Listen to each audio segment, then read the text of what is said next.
贵族如今已经是一个比较流行的词汇，白领贵族、单身贵族、东方贵族等等。提起贵族，现在很多人想到的是住豪宅、开名车、打马球。然而，富并不等于贵。今天的芳菲时间，我们带大家去了解一位真正贵族的人生。祖父是俄国末代沙皇尼古拉二世的内政部长，父亲是法律社会学创始人之一。俄国十月革命结束了他们家族的贵族生活。祖父死在布尔什维克监狱，父母奇迹般逃离家园，历经欧洲多国漂泊。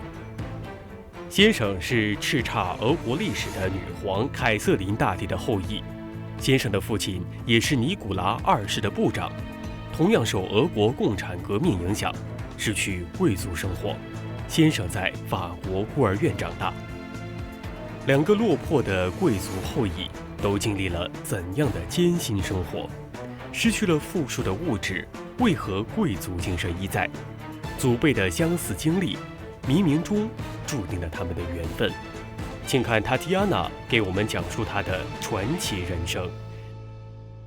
My grandfather went through that famous university, Emperor Alexander Lyceum, just as well. Then he studied in Germany, finance, came back and started working in some high financial institutions, and then was made the treasurer of the empire.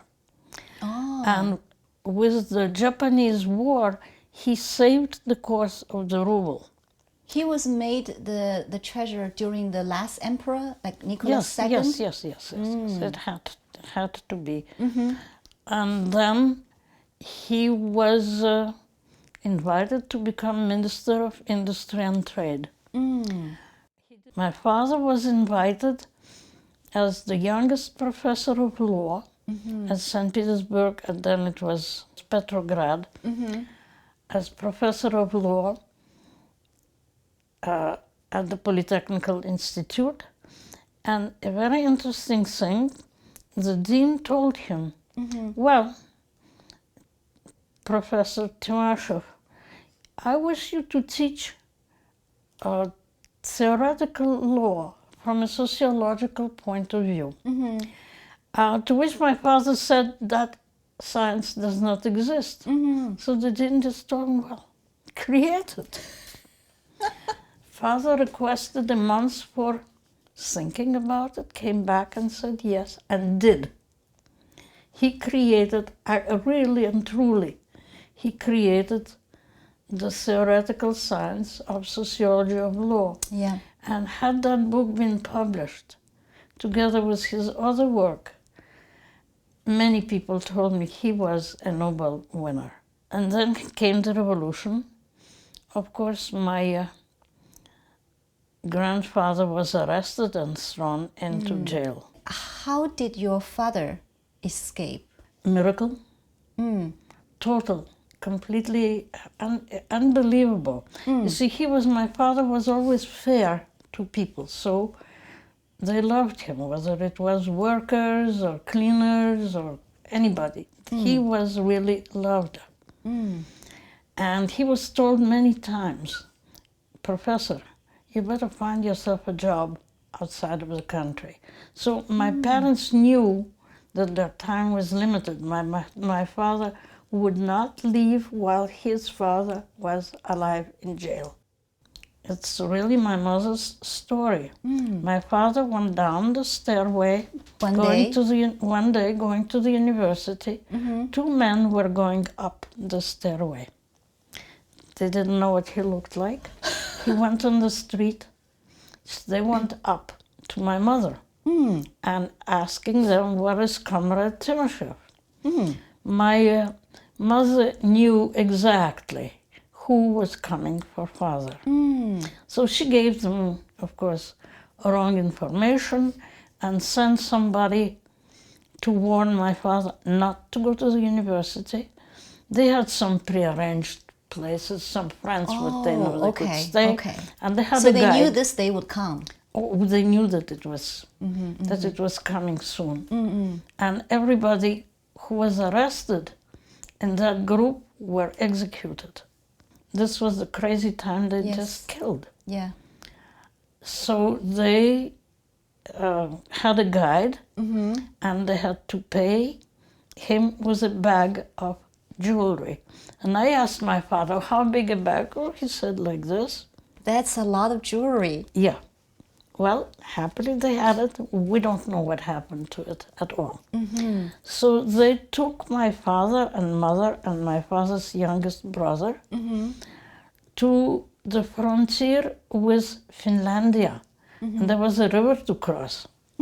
So they went across the river. You mean they swam across the river? They swam across the river, got into Finland, and were immediately arrested. 刚出狼口，又入虎穴。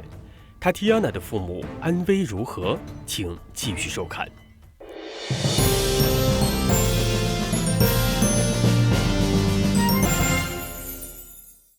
Tatiana 的父母神奇般逃离苏共的抓捕，渡河来到芬兰。谁知刚上岸，就被芬兰军队当作坏人拘捕。幸好Tatiana的父亲认识芬兰总统，他给总统写了封信，便得到释放，继而到达德国。后来Tatiana就在德国出生。当时大部分逃离苏共的俄国人都到法国避难，因工作关系，Tatiana全家也迁到法国生活。Why is it that most of the Russian nobility and high class flee to France? Because they spoke French. They were native to French. They spoke French ever since they were a child. Yes, because it seems that's how society was divided. Only, let's say, the peasants, the poorest workers, only spoke Russian. From there on, the cheapest governess was German, so they spoke Russian and German. Interesting. The next degree was French. So they would have the next group would also speak French since childhood. And only the top society spoke also English. Because the last court, Empress Alexandra was brought up at Queen Victoria's court, so she spoke English, and so did the emperor, and so did the family, and so they had to all speak English. Wow. So my parents spoke English since childhood. So they had no problems with languages anywhere. So you were brought up with 4 languages too? Yes. Who taught you all these 4 languages? They spoke them at home. Yeah. No, Russian and French they were native to. So they also spoke French, and I went to French school. And then I don't remember whether I had a German teacher or just my parents taught me German. But for English, I had a very interesting teacher. She was the daughter of the Russian ambassador to the court of St. James. So she spoke beautiful English, British English, and taught me to love Shakespeare. 后来成为Tatiana 先生的 Nicholas Bobrinskoy， 那时也生活在法国。虽然是赫赫有名的俄国女皇凯瑟琳大帝的后裔，父亲也曾是尼古拉二世的农业部长，但 Bobrinskoy 的生活却是异常艰辛。Now, during that time, I imagine after the revolution, things changed greatly for the Russian nobility and high class. And your husband's family, they also had to escape to France. Yes. What happened to their family? How did they escape? They escaped through the south. Because fewer people escaped through St. Petersburg. Most of them went down to the Caucasus and escaped from there and went to Greece and Yugoslavia, which was receptive, being also an Orthodox country. And King Alexander studied in Russia, so that they were very, very friendly. And my husband's father, who was a very unusual man. He was Minister of Agriculture, and he was also president of the Imperial Archaeological Society, spoke 12 ancient languages. My husband's family was so high.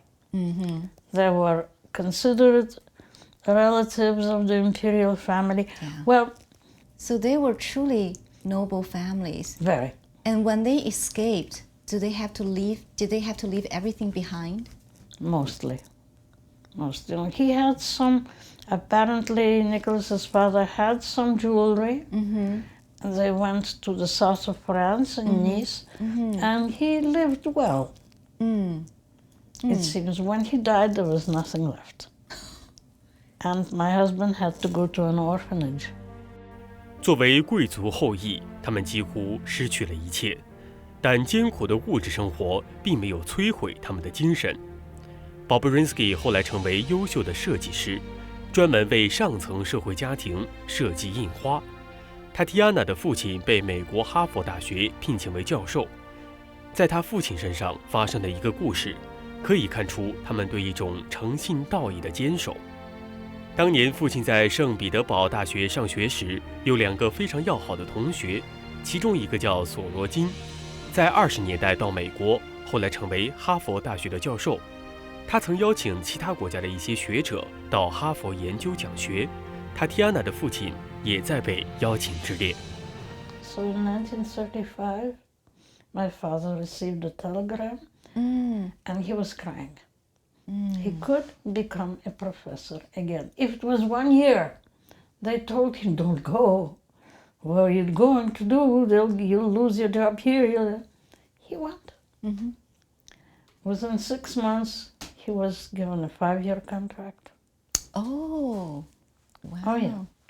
And the following year, something happened. The administration came to him and offered him Sorokin's job, whether he would replace him. They didn't like him because he was a little too self-assured. He considered everybody else as idiots. And they loved my father. They wanted him to become chairman of the department. Well, you can understand that a decent person would not accept this. Yeah, because he would be like... betraying his friend? His friend. You can't do that. So he knew that he had to leave Harvard. But he was lucky. On the ship, coming back to France, he met a German scholar. They started talking, and well, I guess he realized who my father was, what he was, and said, you know, we're creating the graduate department of sociology at Fordham University. Would you be interested? Oh, He'd be interested, of course. Fordham University in here? Yeah. Ah, in New York. In the Bronx, the beautiful, I've been there. Beautiful campus, loved it. Yes. And so he accepted. Would you say your father influenced you the most? Yes. What kind of influence was that?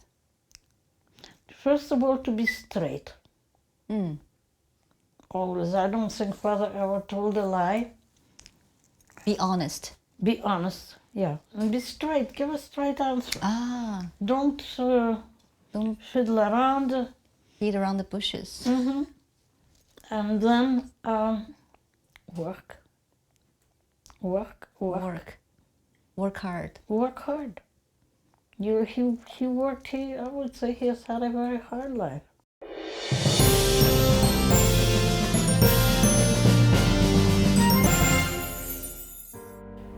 前辈同是末代沙皇尼古拉二世的大臣，同样经受了俄国革命的清洗，相似的经历似乎冥冥中注定了 Tatiana 和 Bobrinskoy 的缘分。他们的相识相遇也有着一段有趣的故事。My wonderful first husband shipped them to me by a railroad. You can imagine in what condition they arrived in New York. Probably a lot of coals on the train. Yes, absolutely. No dog salon would take them. They were really too dirty. Oh. So I had a friend who lived in a little house north of Bloomingdale. There used to be small houses with little gardens behind. Ah. This friend of mine had an apartment there, and she said, with the garden. So she said, well, come in and pre-wash the dogs. I came in, got a hose, and started hosing the doggies, and the doggies were, of course, running around all over the place. Unknown to me when I came in, and I didn't look for it, there was a young man tending to plants. Apparently he loved planting and tending to gardens. And Young all man, that. how young was he? Well, he was, 3 years older than I am. So I think he must have been 33, 34 at the time. And, well, I hosed him as much as I hosed the doggies. Of course, I didn't receive too many words of praise for that. So our first exchanges were very colorful. Well, once the doggies were washed, I had to take them home. They were wet. No taxi would take us. I would have to walk home. And it was quite a long walk. Now, Nicholas, being a great gentleman, offered to walk the dogs with me home. Fine. I think he had dried up by then. And so we started walking and we started talking, and that's how we discovered that our fathers, his father and my grandfather, were ministers together. So we decided that possibly we could have met, and decided that it was worthwhile continuing. Other dog walking trips since then? Yeah. Well, what he would do, he had his own apartment.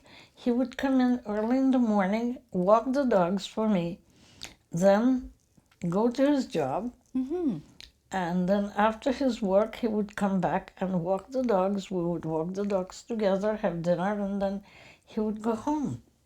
Wow, what a gentleman. Oh, yes. I discovered that he was quite a gentleman, and well, the natural thing happened. So we decided to get married. You see, we're busy bees. He was always involved in kind of group gatherings and things that they started hounding him to put him into all kinds of books. That's descendants of Charlemagne, descendants of the First Crusaders, descendants of anything you want. At least they knew they had somebody authentic. But he was busy with all of that, and somehow, we were discovered by the order of the Knights Hospitaller of St. John of Jerusalem. Since it was created in Russia, but by his great-great-grand-uncle, Emperor Paul I, he took to it. 圣约翰医院骑士团是一个历史悠久的慈善组织，这和Tatiana夫妇血液里承传的理念，作为贵族的道义和使命感一融即合。从此，他们开始了更忙碌的慈善活动，也因此得以认识更多的皇家贵族。Then we started meeting more and more people, and met the lovely Royal Highness Princess Elizabeth of then Yugoslavia. And she was trying to help children who were hurt, maimed by the landmines. So we had to do things for that. We helped wherever we could. We're not rich. But whatever we can, we do. And we don't specialize on anything. Somebody who cries for help, we have to do it, and so we do. What motivates you and your husband? People do not know, do not understand that many of the Russian nobles spend their lives like this. For instance, I know that my mother and her sisters used to, during the summers, they went to the country and taught peasant children to read and write. Well, I mean, many of them were still illiterate. What my father wanted to do, the revolution prevented him. His father was preparing him for Minister of Justice. He didn't want that. He wanted to be Minister of Public Education. Ah. You see, so it's something ingrained.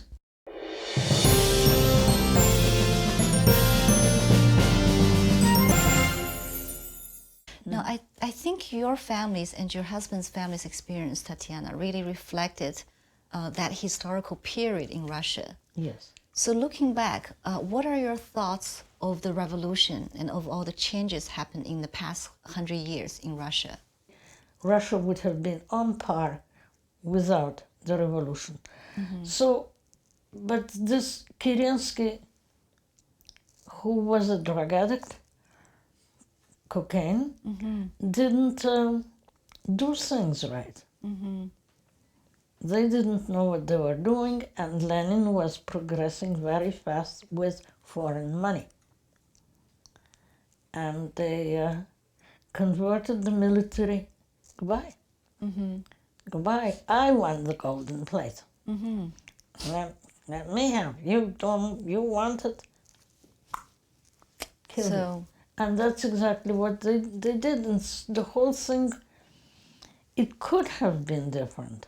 but when communism came in, it changed everything. Oh, yes. Lenin and Stalin. Yeah, and they were godless. And so the first thing that they destroyed was, of course, the church. Yeah. And they killed anybody. Now nowadays, noble seem to become the new fashion that a lot of people aspire to. But oftentimes, people equate money or social status to nobility. In your view, what's true nobility? Spirit. The noble spirit. What is the true noble spirit? Do unto the other what you'd like to do to yourself.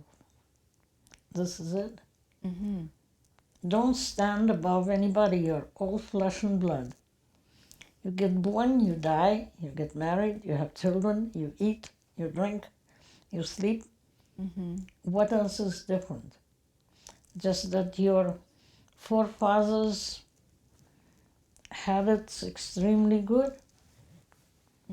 Well, so some of the merchants were extremely rich, right? They were not noble. 正如Tatiana 给我们讲述的，富有不等于高贵。真正的贵族精神体现在诚信、道义、使命感。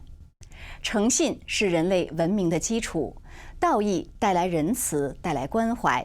使命感就是勇于承担的精神，担当起社会与国家的责任。这和我们中华传统文化所信奉的仁义礼智信不谋而合。